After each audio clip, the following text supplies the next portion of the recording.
Com a revelação de que Soul Eater pertence ao mesmo universo de um mangá extremamente famoso atualmente, outro mangá da Shonen Magazine é lançado sob os cuidados do mesmo ilustrador. O que levou muitas pessoas a questionarem se Gachiakuta seria do mesmo universo de Soul Eater ou tudo é apenas um bait.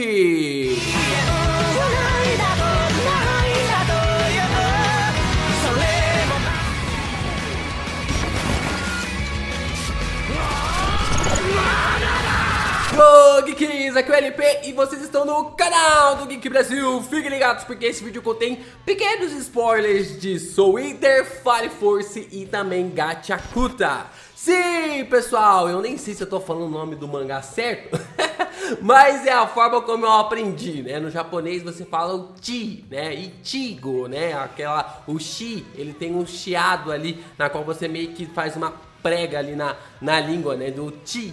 Então, pra mim, eu acho que é Gachiakuta, o nome desse novo mangá, feito ali por um antigo assistente, né, melhor dizendo, uma antiga assistente do Okubo, o autor ali de Fire Force e também de Soul Eater, e que tem uma temática muito interessante, que envolve uma aura e um mistério por trás sobre fazer parte, pertencer ao mesmo universo ali de Soul Eater. A gente vai conversar sobre isso logo depois de você deixar o seu like. Se inscreve aqui no canal, ajuda a gente a bater nossa meta de 100 mil inscritos. E também compartilha esse vídeo com seus amigos pra gente seguir rumo à nossa meta até o final do ano. É só, né? Cenário novo, tudo bonitinho aqui. Vamos evitar menos ecos aqui agora, mas tem uns contextos bem interessantes pra gente conversar a partir de agora sobre Gachiakuta. Como vocês sabem, tá lançando agora um novo mangá chamado de Gachiakuta, né? E nesse final de semana chegou em minhas mãos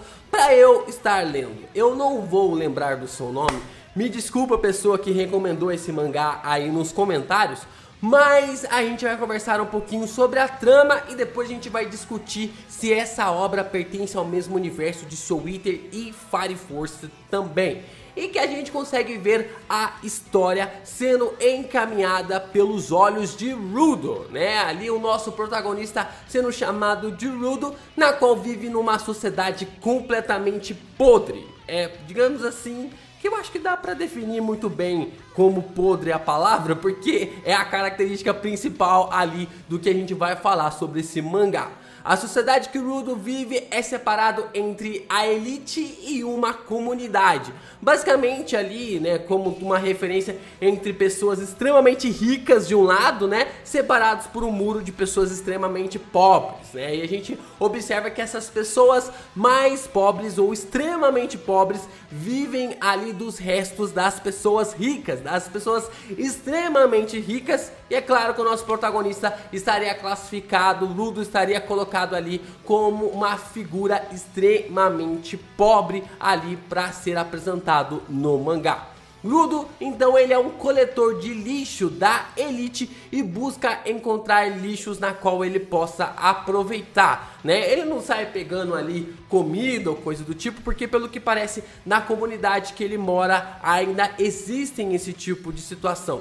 Mas o que foca é que ele vai atrás dessas situações, ele vai atrás de brinquedos, de bonecas, na qual ele pode consertar, na qual ele pode realmente trabalhar, mostrando que muitas coisas que são jogadas fora ali pela elite podem ser consertadas e até mesmo reaproveitados pelos mais pobres, né? Pela galera ali que mora nas comunidades. E o foco nesse caso é que o lixo não pode ser compartilhado entre a elite e as pessoas mais pobres, o que acaba deixando o Rudo ainda mais irritado com toda essa situação. Durante ali os capítulos, né, o primeiro capítulo, a gente sabe que o Rudo, ele é adotado por um rapaz chamado Regito, né, mas que um certo dia, voltando para casa ali, o Rudo, ele percebe que seu pai de criação é assassinado, né, completamente de uma forma cruel. E ele é acusado pelo crime. Acabam jogando a culpa pra cima dele e ao mesmo tempo que ele é acusado, ele já é julgado e condenado pelo crime e como punição deveria ser jogado no abismo, e assim ocorre. Então tudo que está sendo narrado no mangá começa a fazer sentido a partir de então. Assim que ele cai do penhasco, seres gigantescos aparecem, surgem ali do lixão e ele acaba sendo salvo pelos Givers.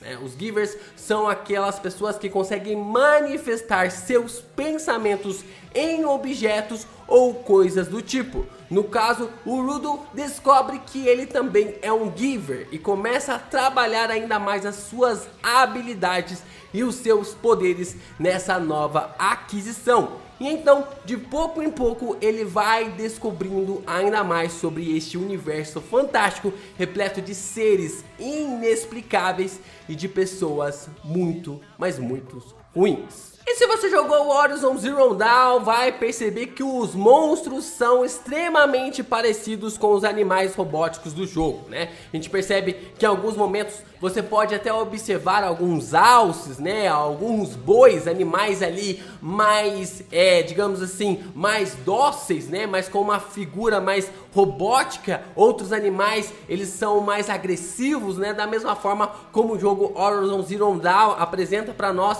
o mangá também acaba classificando isso de uma forma bem interessante. Só que ao invés de tecnologia, esses seres surgiram ali do acúmulo do lixo e de uma energia estranha que surgiu desse acúmulo, né? Então essa energia estranha começou a se manifestar dentro do lixão e aí ela foi reunindo peça por peça, formando novos seres, formando novos, digamos assim, novas espécies de animais que, ao invés de ter tecnologias como no jogo de Horizon Zero Dawn, tem essa espécie de energia, mais essa mistura de lixão que formou ali esses animais. Assim, os Givers combatem esses monstros tentando limpar as áreas para que os humanos que vivem abaixo do domo, né, já que existem a elite e ali a comunidade que vivem na parte de cima, na parte de baixo ali estão as pessoas que foram completamente excluídas da convivência, tanto da comunidade quanto também da elite.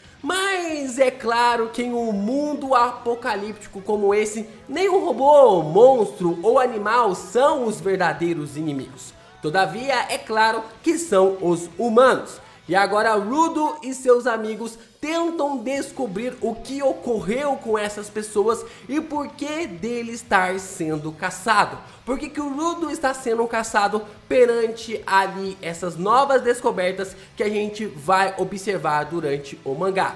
Lembrando também que o pai dele foi jogado da comunidade, bem parecido com o que aconteceu com ele. E até agora nós não sabemos se o pai biológico ali do Rudo foi morto ou não. A gente tem umas teorias aqui para trazer no canal que já tá um pouquinho bem na cara, né? Nessa forma como a autora tá tentando esconder. Mas a gente vai deixar para outros vídeos pra gente comentar aqui no Geek Brasil. E além dessa trama incrível que Gachakuta nos entregou, o que chama a atenção é que o mangá feito pela antiga assistente do Okubo, que é o mesmo autor ali de Soul Eater e de Fire Force. Se você ler o mangá de Fire Force, você vai perceber muitos detalhes extremamente parecidos ali no mangá, né? Até parece que ela reforçava bem os traços do Okubo e na qual ele acabou meio que fazendo os roteiros e ela meio que, o roteiro, né, rascunho, e ela meio que ia reforçando esses traços, dando as suas próprias características como um desenho. E o Okubo já deu até mesmo uma entrevista dizendo que Kei Urana é fã do mangá há muito tempo. Tanto ali de Soul Eater, né? Não é à toa que ela foi trabalhar depois em Fire Force. E se lembrarmos daquela sátira final do mangá de Fire Force, que tinha a cara ali de que o universo de Soul Eater seria expandido, a gente com certeza se leva à questão: será que Gachakuta é essa continuação do mangá de Soul Eater? Continuação do universo ali de Soul Eater? Ou nós poderemos esperar outra obra? Será que é esse o foco, esse o novo foco ali do antigo autor Okubo? Ou nós teremos outro mangá para explorarmos esse universo? Ainda não se tem nada que comprove que o mangá ali de Gachakuta seja a mesma intenção de Soul Eater, seja o mesmo universo que Soul Eater. Da mesma forma, não existe nada que não entregue isso também, né? Da forma como que possa explorar ali o universo ou coisa do tipo, ou também de descartar essa possibilidade. E diferente da saga de Fire Force, que sempre teve uma referência aqui e ali sobre o universo do Soul Eater, principalmente sobre os símbolos do Shinigami e coisa do tipo, diferente do que aconteceu na saga, Gachakuta tem ali algumas referências que não se encaixam com o padrão ali de Fire Force e também de Soul Eater. Mas, como eu já disse aqui no vídeo, é cedo para cravar qualquer coisa em relação ao mangá e ao seu universo. Porém, a única certeza que temos é que parece ser um mangá promissor que vale muito a pena estar de olho. Então, como tem apenas 14 capítulos em português e em 15 ainda em inglês, provavelmente se você dá uma corridinha, essa semana você já alcança os capítulos semanais. Eu tenho certeza que vai valer a pena para você estar acompanhando. E se esse vídeo der bom, com certeza a gente vai estar trazendo semanalmente os capítulos de Gachakuta por aqui.